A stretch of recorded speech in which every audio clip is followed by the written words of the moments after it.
Anybody else glad they're here today? I am. Man, Seth, Tiffany, Praise, the rest of the team, thank you for leading us today. Thank you for inviting us to know God and to trust Him and declare. And man, if home is for you here in San Francisco, I'm sure that song gets sung. I know it does in many cities, but there's something unique about us sitting in this place, sitting in a basement, just on the other side of, right below Market Street, imagining, could God do what we just sang in our midst? You guys believe that? Yep. Yeah, do you want to be here for it? Yep. Okay, all right. I don't even know. I'm like, football season, and they're acting like they got nothing to cheer for. I don't know. I don't even know.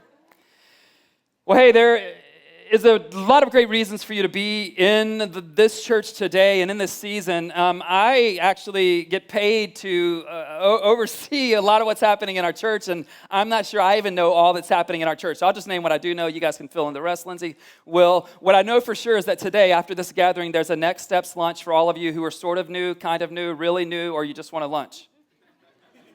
Right after this, in the Connection Center, you'll meet our team. We're going to tell you how you can be part of this family, and there's never been a better time than being a part of this family than right now. Today also, and this rest of the week, begins our fall session of Epic Groups. I'm not going to ask you to raise your hand if you're in a group. I'm just going to ask you why you're not if you're not. But you should be, and we've got over 400 people already engaged and signed up for a group. We've got over 40 different groups, and it's just incredible. Like, whatever your age and stage and interest is, we just got something for you. You're new to faith, jump into Alpha. You want to know your purpose? Jump into the Bring It Out group. You want to know what it's like to get settled in San Francisco? Join a group called Rooted. You need help with addiction or some hangups, or you have some recovery? Join Celebrate Recovery. I also saw that there's one young professional group. They told me I wasn't young or professional, so I can't join it, but are we over 60 people in that group already? Yeah. That's not a small group. That's just an epic, medium-sized group. Some of you grew up in churches smaller than that group, and that's okay. If you're a young professional, there's a lot of subgroups within a really large group, and there's lots of young professionals groups. That's just one of them that somehow has 60 people on the roster already. So there's a ton of things to step into with groups. Also, Wednesday night is a night of prayer, so we believe, just in case you don't know, we believe that from day one, prayer was the secret to all that God's done over our history, and we believe it's the secret to what's going to happen in the future. So if you want to join us, 7 o'clock Wednesday right here. And before I tell you what I want to teach on today, I want to go ahead and tell you what I'm going to teach on next Sunday, okay? Next Sunday, I'm going to be talking about what God's plan is for your vocation. So I'm sure you're not, but if you've ever thought, I wonder what I was put on earth to do in terms of work, next week we're going to answer that question.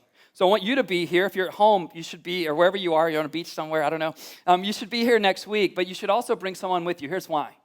Every friend of yours, every coworker of yours, every neighbor of yours, everyone you see on the streets, everyone who's walking around here especially, they want to know, am I doing the work that I'm meant to do? You ever ask that like me? Like, am I doing the thing that I'm actually put on earth here to do? So here's what I want you to do. Early in the week, not late, early in the week, I want you to say this to your friends, coworkers, neighbors. Hey, this coming Sunday, my church is going to be talking about how we can know what work we're supposed to do. I go to a church that doesn't just care where I'm at on a Sunday, but cares where I am and what I'm doing Monday through Saturday. Would you come with me? Anybody want to be a part of a church like that? Yeah. That loves what God does on a Sunday, but what I know is if we can't give you something to empower you Monday through Saturday in the vocations that you step into in offices and classrooms, as you work from home, whatever it is that you do, get paid to do, don't get paid to do, we're going to really hit on all that next week. There's so many notes next week, it's going to be like, I'm going to have to print something for you because we're just going to, because I care deeply, and if you know me, my passion is to help you step into the thing that God created you to do. I don't think there's anything better than that, more freeing than that, and unfortunately, I see so many people who are miserable in what they are doing on a daily basis, and I don't believe that's the point of your life. So come back next week. But for today, we do continue this What's the Plan series. You chose a great day to be here today. Some of you are like, I only come once a month, and I should have came next week. No, you should come every week, every single week. I'm sure there's points for that somewhere. We've got some kind of system around here. But think about this. How do you make plans on where you're going if you don't even know where you're going to end up? If you don't know where you're supposed to end up in the inn, how do you even begin to take steps forward? I mean, have you ever thought about that? Like, I don't know what's ahead for my future, so how do I make plans for that future that I don't know anything about? Some of you have a desire to be married, and you ask yourself, if I don't even know if I'm going to be married in the future, How do I prepare for marriage? Or I don't know who I'm going to marry in the future, what man or woman I'm going to marry. How do I prepare for that marriage? Or maybe you started thinking about retirement. Now, if you're 23 and thinking about retirement, I hope you have a great idea. But when you start planning for retirement, you start thinking like, I don't know how to do that. I don't know how old I will be when I retire. I do not know how the stock market will perform between today and that day. I don't know where I'm going to live. In fact, I say to my wife a lot, listen, if we're going to retire in the Bay Area, I need to work until I'm in my late 70s. But if you have one of those other places, I can maybe call it quits at 62. You know what I mean? So you just tell me, where do you want to live whenever we're retired? But how do you plan for all of that? And, how do you plan for future jobs you might have when you're not even sure if you will still be employed at the same company 3 months from now? How do you do that? I want to give you a principle, and it's one I believe in wholeheartedly, because I used to want certainty about my future, and then I realized I can't have certainty about my future. But here's the principle. You can position yourself for the future even when everything about that future is so uncertain. Like, you actually can do something today that will affect 3 months from now, even though you don't know what you're doing 3 months from now. Many of you know Sean and I returned Wednesday from dropping our oldest off at university for the first time. We're okay. We're okay. I was like, are you sure you don't need anything? He's like, no, I'm good. Let's be honest, he's not even texting me back all the time, but that's okay. I still got find my iPhone on his iPhone, so we're gonna be okay. We're gonna be all right. Everything's good. He was at church this morning. Or he told me he was. I don't know. After the last service, he's like, I met somebody at church that knows you. I'm like, did you really meet them at church? But we don't know everything about Elijah. We didn't know everything about Elijah's future when he was born. I didn't even know everything about his future 4 months ago, and I don't know everything about it today. But you've got to take a step of faith without knowing everything about the future. Otherwise, it's not faith. You see, one of the reasons that you and I love making plans is because we think if we make enough plans, we will increase the level of certainty in our lives. Isn't that why you make plans? I'm going to plan for this, I'm going to plan for that, because I want to increase the reliability that I can be certain about these particular things, but you can't be certain about those things. And what's interesting to me is that when we see something really meaningful or significant in someone else's life, what we see is the end result of something significant. What we usually didn't see was where it started. And what we end up doing, especially in the social media age, we compare where we're starting to where someone else is finished. But guys, they didn't have something significant overnight. You know that, right? When I ask people, tell me about this incredible thing that you accomplished, or how you got to this place in your marriage, or in your business, or as a church leader, you know what none of them say to me? Not a one of them say, it just happened overnight. It just happened overnight. You see how it happened, how they got to this significant places. There was one person or a group of people who took a first step of faith, and that initial step led to what it ultimately became. I had a really distinct privilege over the last couple of days to be down in Orange County at Saddleback Church as Rick Warren, the founding pastor of that church, led it for 42 years, passed the baton to my close friend Andy Wood, who helped us start Epic Church.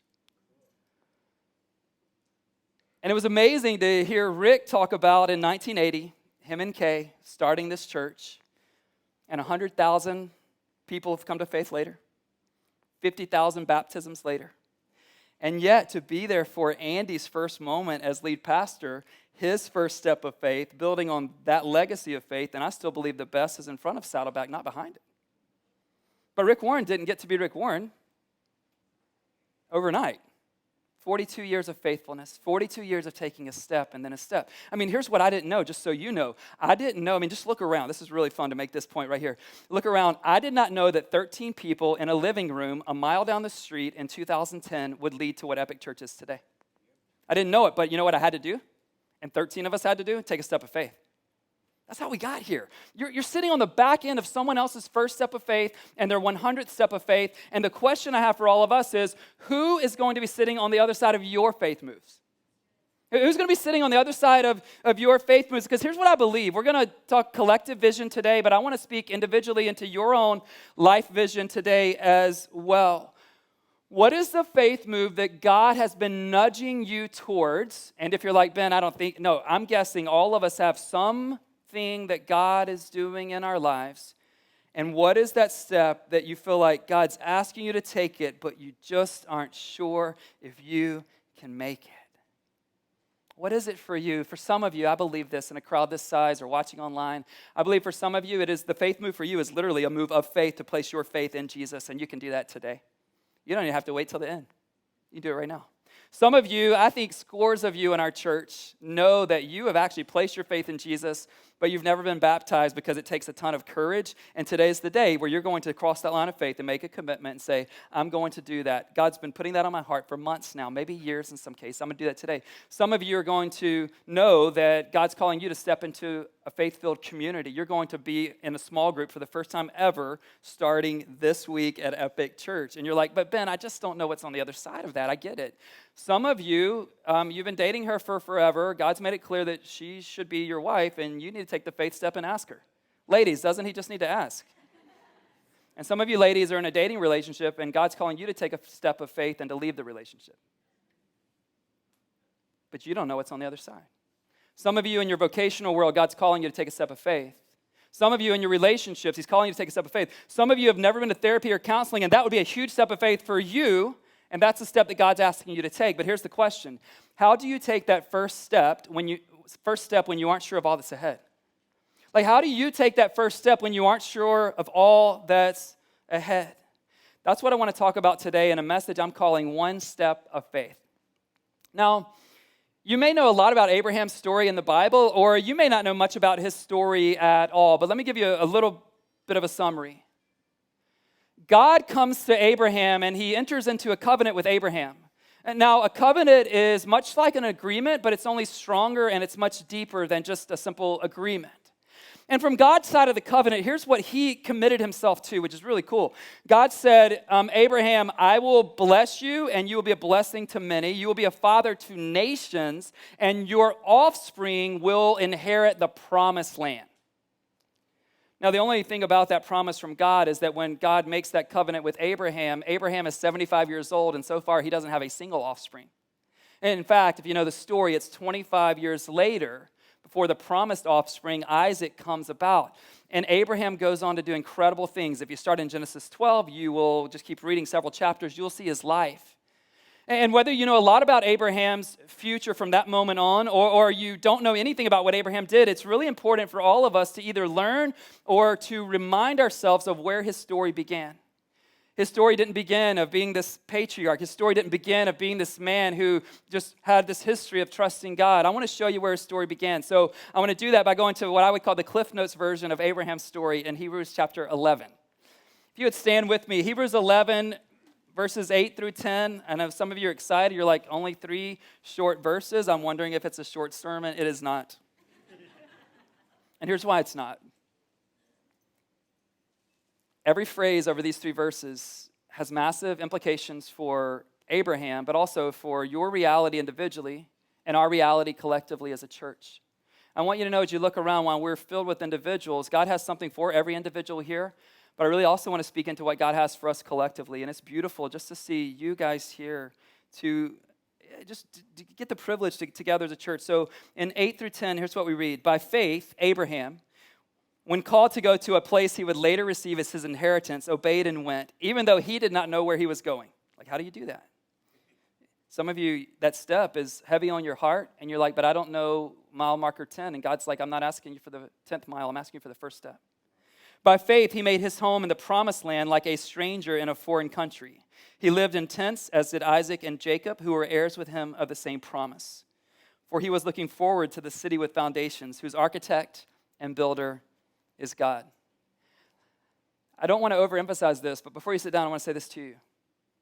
There's a whole lot on the other side of your step of faith.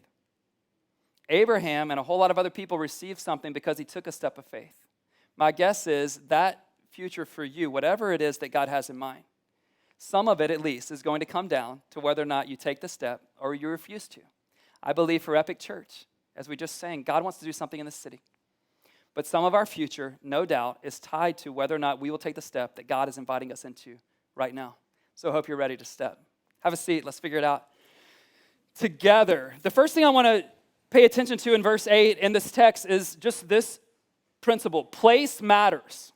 Place matters. Every place on earth matters, and even your place, even if you don't want to be in the place that you find yourself in, every place on earth matters. But there are some places on earth that just happen to be more influential, both for the good and the bad, than other places. Would you agree with that statement? And we just happen to live in one of those places. It's just where we are, and you're like, Ben, I hope not for much longer. Well, you're here for right now.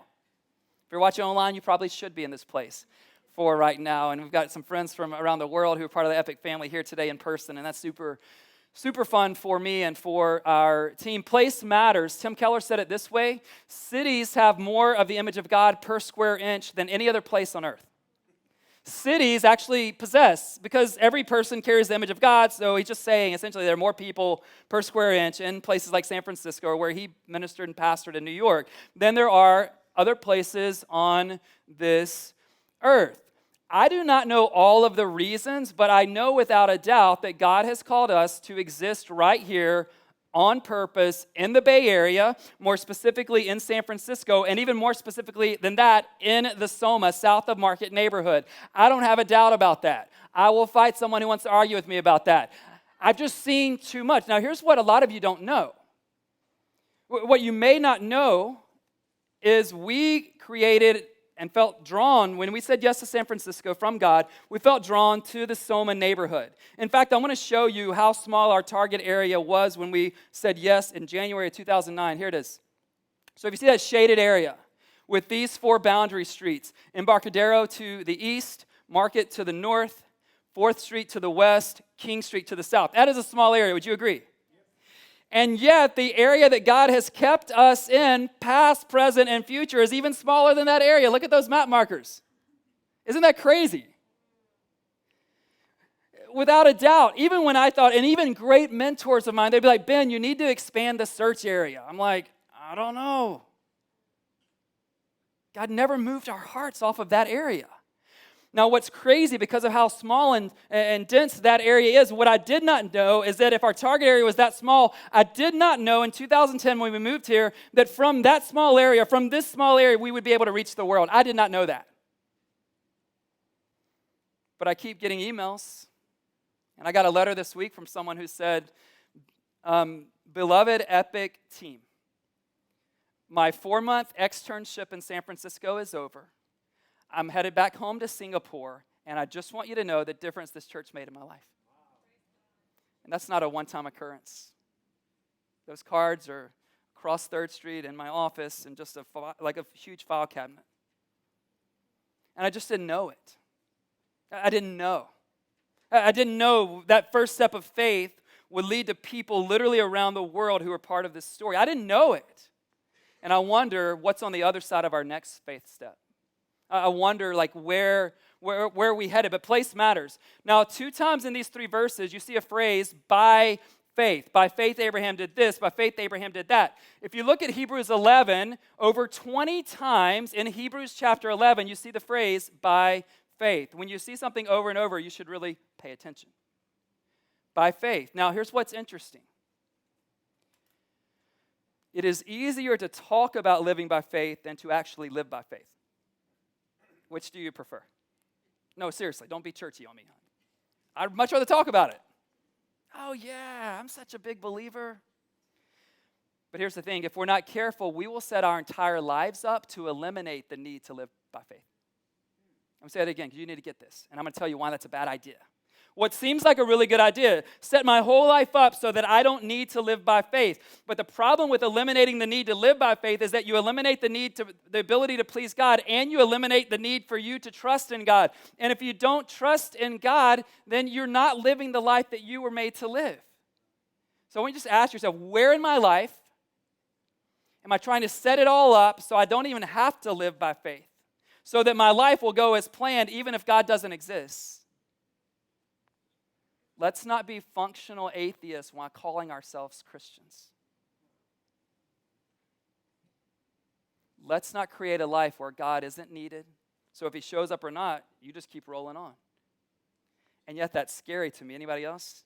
If I'm honest, what I wanted and what I believed, I guess, is when we took the huge step of faith to move out here and start this church, I thought it would kind of be the last big step of faith. Like, come on, God, we're just going to chill from here. Paul said it this way in 2 Corinthians 5:7, for we live by faith, not by sight. Let me ask you this. What is God asking you to trust him for that you can't see yet? What is God asking you to trust him for that you can't? Did it just get warmer in here? Or is that just me? It's just me? No, it's not just me. It's warm.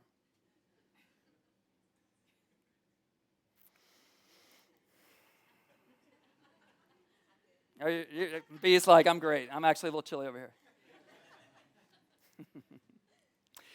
What is God asking you to trust him for that you can't see, keyword, yet? Because I promise you it's something. What is it for you? Is it a step of faith? Is it a decision? Is it a commitment? Is it an initiative? Is it to undo something? Is it to go and do something? What is the step of faith God's asking for today? Because here's what's true of us. We want to have all we need before we move forward. However, God usually asks us to take a step of faith before the provision comes. Isn't that true? I don't like it. I'm just telling you it's true. But what it does is it builds my faith. God wants us to take a step of faith. We had to say yes to starting this church before $1 was raised. Shauna and I had to say yes to moving our 3 children to San Francisco before we knew what school they would get into. Because until you had an address, you couldn't get into the school. I'm like, show me the school and maybe we'll move there. They're like, no, you move here and then you get into the school. In our church, we made a huge commitment to the home initiative before we knew anything about receiving 414 Brandon Street this year. So again, what is the step of faith for you? What is the thing God's calling you to step out? And you're just like, no, I need to have enough and then I'll do it. I need to see it all and then I'll do it. I'm just telling you, faith will never work like that. It just will never work. It just will never work like that. Now in verse 8, we see that Abraham had to take a step of faith that day. Here's the key phrase, for what he would later receive. He had to take a step of faith for what he would later receive. This may shock you, but I am the most impatient person in this room. Listen closely. While I may be the most impatient person in this room, I am not the only impatient person in this room, am I? Okay, it's like if I just go first, they'll be honest. But let me tell you why all of us could use some more patience. God doesn't tend to operate with the same-day delivery mindset that we live most of our lives with. And you're like, Ben, okay, really, are you that impatient? Or are you just trying to help us feel better? No, I'm really that impatient. Like 2 weeks ago was Vision Night. 12 hours later, like literally 12 hours later, Monday morning, I'm asking Will, did it all come in yet? Did we get all the money last night? In the last 12 hours, man, do we have $5 million? No, okay. I'll check back in with you in an hour. Truth hurts, man. The truth hurts. I'm impatient, but God doesn't do it like that. We have to take a step today for what will be received later. So if Abraham had to take a step that day for what he would receive later, then you have to conclude if you don't take the step today, you're going to miss out later. And I wonder what's on the other side of whether or not you take your step. What's on the other side for this city, whether or not we take our step of faith. I don't want to miss out, do you? Will and I were talking after the last service, and we were just saying, like, guys, what we think about Abraham or what you might think about us moving out here and doing these buildings and all the things, you might think like, oh, they just never get scared. No, we get scared and we do it anyway. We ask each other, are we crazy? And we just keep taking steps. Because if you're going to be crazy, you need some crazy people with you. You need to marry crazy people. Shauna did. I did not marry a crazy person. I'm serious. You need to link arms. I can look at people that were there in our living room when this thing began, and now here we are. Aren't you grateful that you're sitting on the back end of some faith moves? But now you get to sit on the front end of a faith move. That's the beauty that I love about this moment from Abraham. He takes a step of faith today for what would be received later. And some of you are like, oh, I'm too old for faith moves. Abraham's 75 years old when he starts taking faith moves. You're not too old. I'm too young. You're not too young. No way. And it says that Abraham obeyed God not when he had all certainty, but when God called him. We must obey God when he calls us, not after we figure out all of the details. because you're never going to figure out all the details. And you know what they say about delayed obedience, right? It's disobedience. What is God calling you to step into? There's a lot at stake whether you do or you don't. A lot. It says that Abraham made his home, key phrase there, made his home like a stranger in a foreign country. Like a stranger. Anybody around here ever feel like you're a stranger in a foreign country? A lot of you are from foreign countries, but even those of us who are from this country can feel like a stranger in this foreign place. But he made his home because he was looking forward to the city that's the eternal city, the city that has foundations. And one of the things we've been saying with 414 Brandon Street is that, come on guys, we're building a permanent home, but the reality is this, we are building a more permanent home so that thousands of people over the coming decades can find the most permanent home in Christ.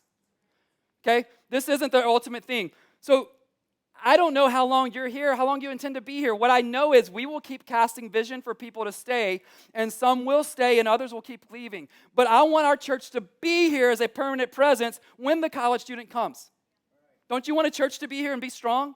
When the person graduates from college and they show up, when those in their 70s decide to move to the city and give their lives away in ministry or business as ministry, I don't know. But don't you want there to be a stable presence, no matter how transient it is, no matter what the average stay is for the person that moves here? I want to be here so that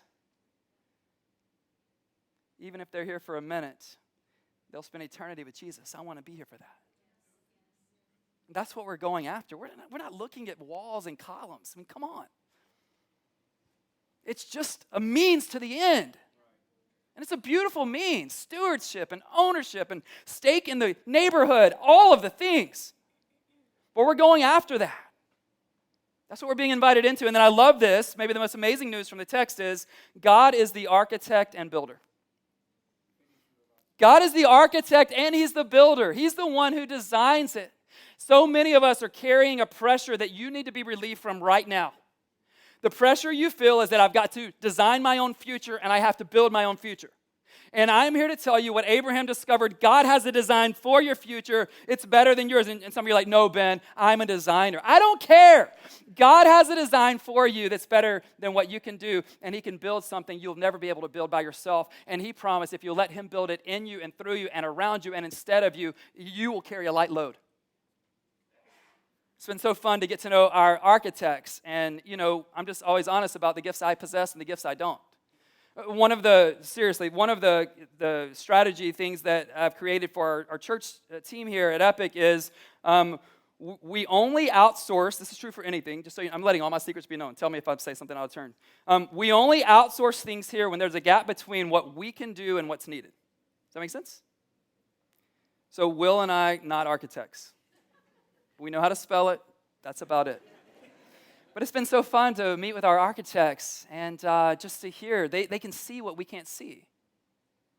They know how it works together. This week we will be interviewing our builders, our general contractors, so that they can build out the plan that the architect comes up with. And what Abraham is trying to say through the pages of Scripture is, God had a vision for me even when I was 75 and didn't know what was in front of me, what was on the other side of it. He went to a place He didn't know about, but because He was looking forward to that eternal city. You've got one life. Don't say that to depress you. I just say, make it count. The way I see it when I'm scared to death, and I'm scared again, just so you know. I'm like, really? This economy? After COVID, we're going to raise what? What alternative do I have? Sit over here and play it safe and talk about the good old days? No. I only want to talk about our history so that it can propel our faith into the future. That's why we'll keep telling the story. To remind you that you're not part of something that's not a faith-filled thing. It is a very faith-filled thing. And I'm also reminded the verse that we kind of built this church off of, Psalm 127, verse 1, that says, unless the Lord builds the house, though the builders labor in vain. Unless the Lord watches over the city, the guards stand watch in vain. Church, I hope I never get over, and I hope we never get over the amazing invitation God gives us to build what He is building. What else do you want to give your life to? And now we have a historic opportunity to do that again. Watch this video. On May 26, 2010, a moving truck arrived in San Francisco, carrying everything that our family owned. We had sold our home and a number of our possessions. We had left stable jobs. Why? We believe God had called us into this crazy venture of starting a new church here in San Francisco.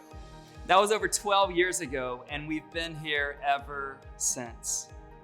At the time, it felt so risky. It caused us to make some major sacrifices and take a huge step of faith. But here's what we have learned since that first step of faith. One step of faith opens the door for future steps of faith.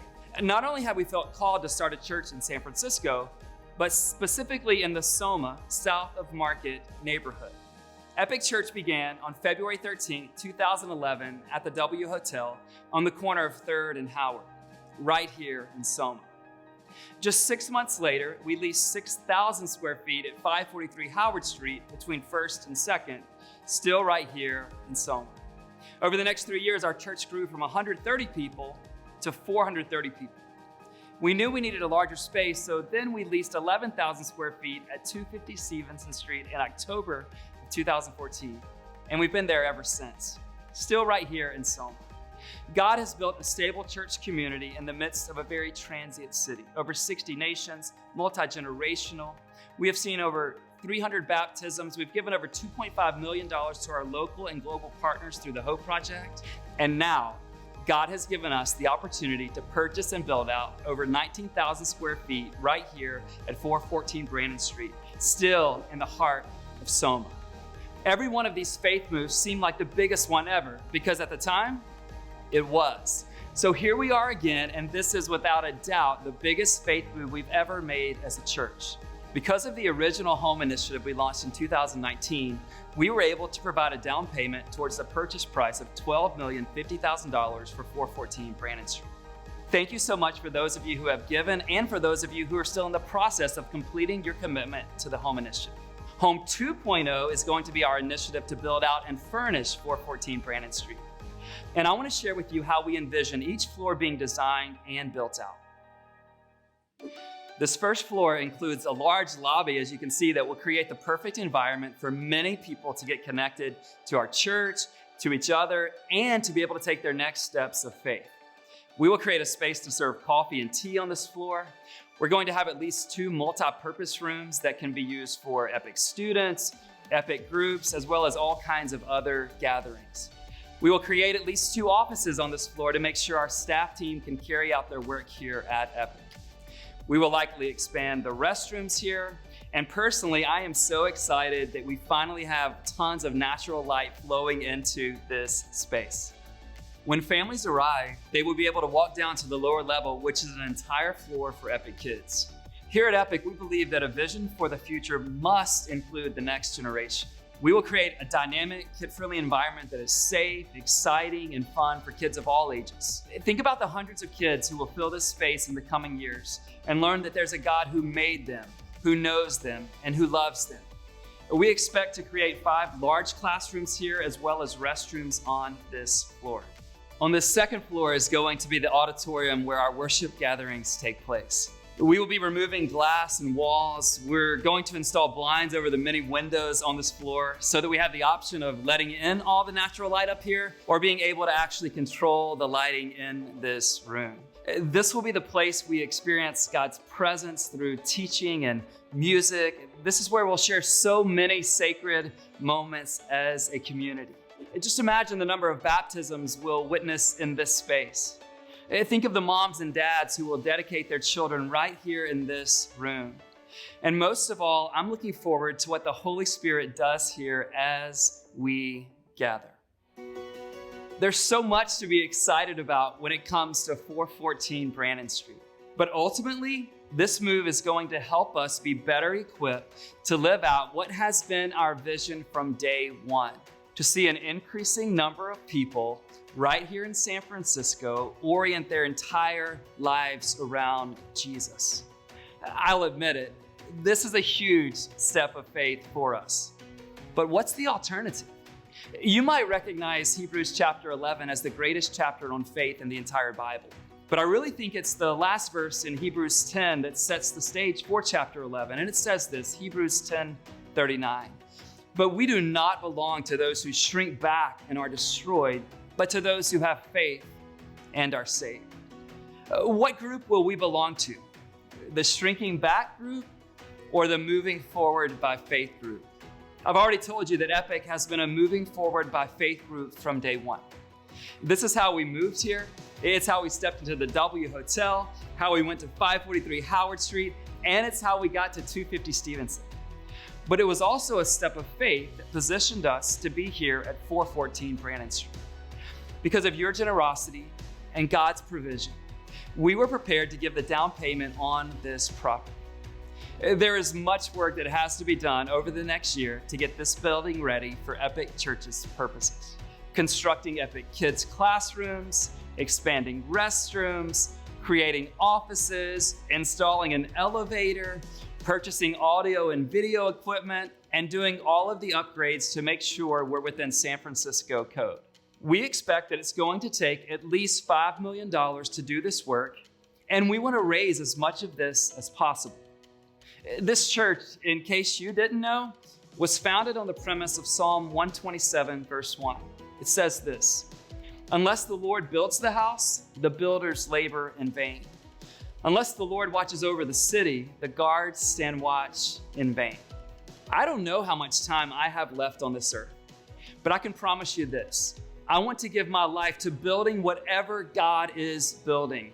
I don't wish to labor in vain. I don't want to give in vain. I don't want to use my time in vain. But Epic family, what we're trying to do through the Home 2.0 initiative is not going to be in vain. Now I want to speak to those of you who have never lived in San Francisco, you used to live in San Francisco, or you're not sure how much longer you're going to be living in San Francisco.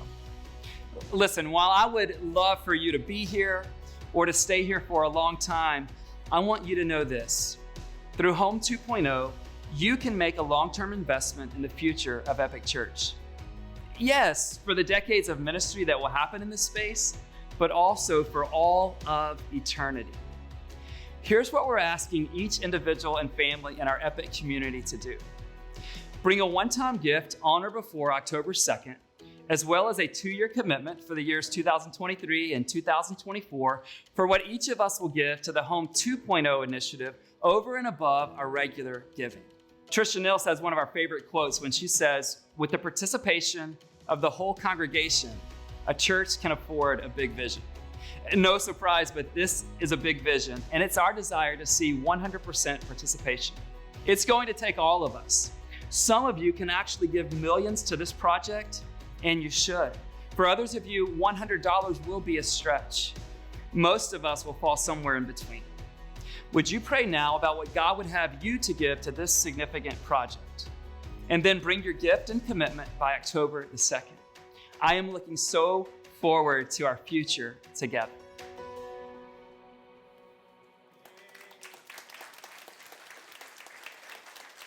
I am looking so forward to our future together. To be honest, when we started the Home Initiative, what I wanted to know were all of the details.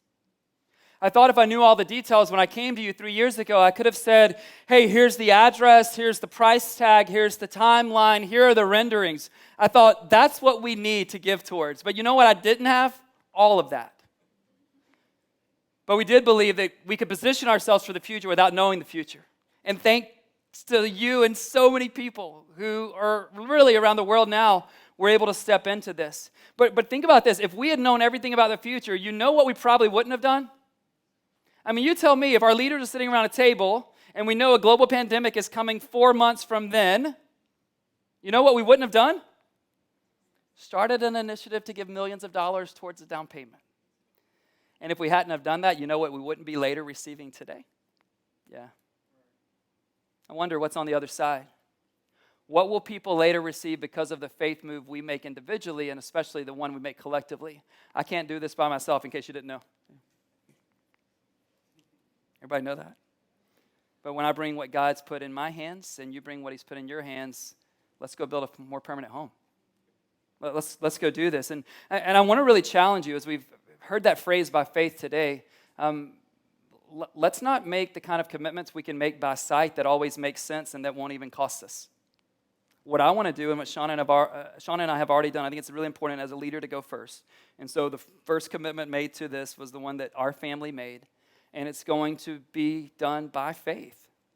By faith, and now I told the other 3 kids, we took our oldest to college this week, I told the other 3 kids, we're going to do a lottery to see which one of you also gets to go to college. And then just hire the other 2.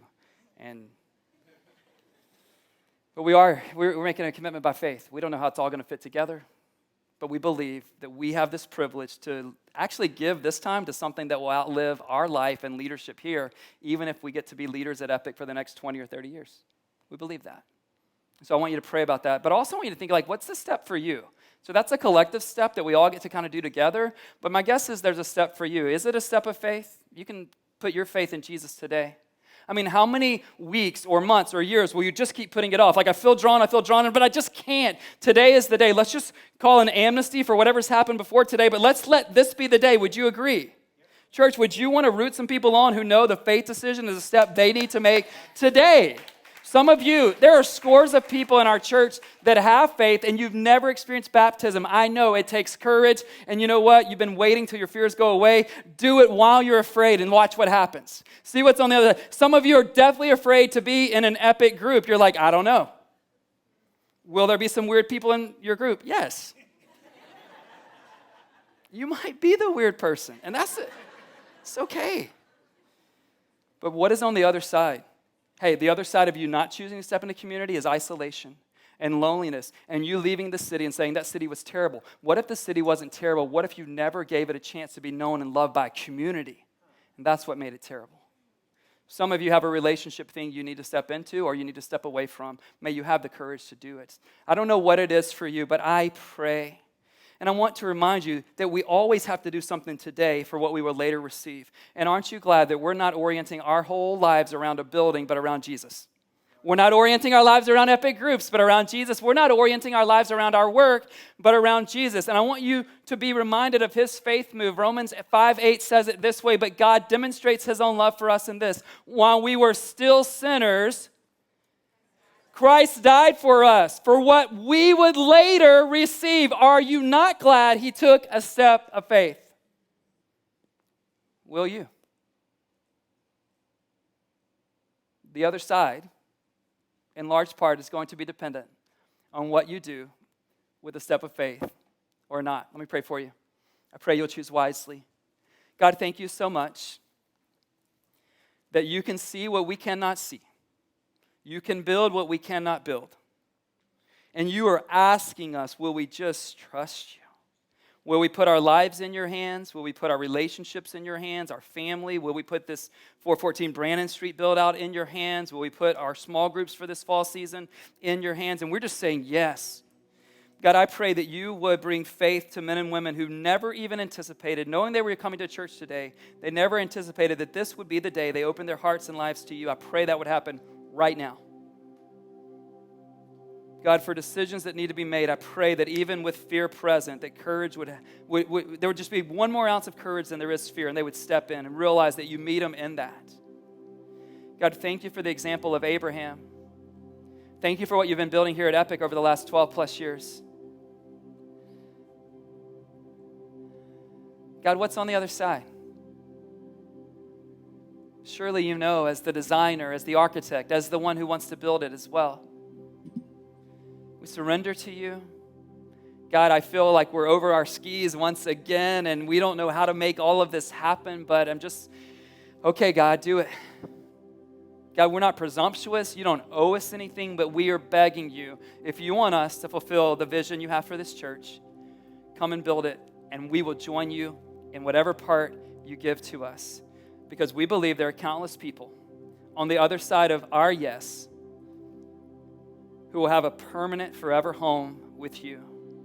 I pray that would happen for every person in this room if it's not true yet. And then we would go build the future so that it happens over and over again for boys and girls, for students, for young adults, for families, for older adults. God, we want to use this time on earth to help people find a permanent home with you. It's in your name we pray, Jesus. Amen. I'm going to ask you to stand. And we just want to declare this through song, just that we want to be the kind of church that is wise about what we're going to build our future on.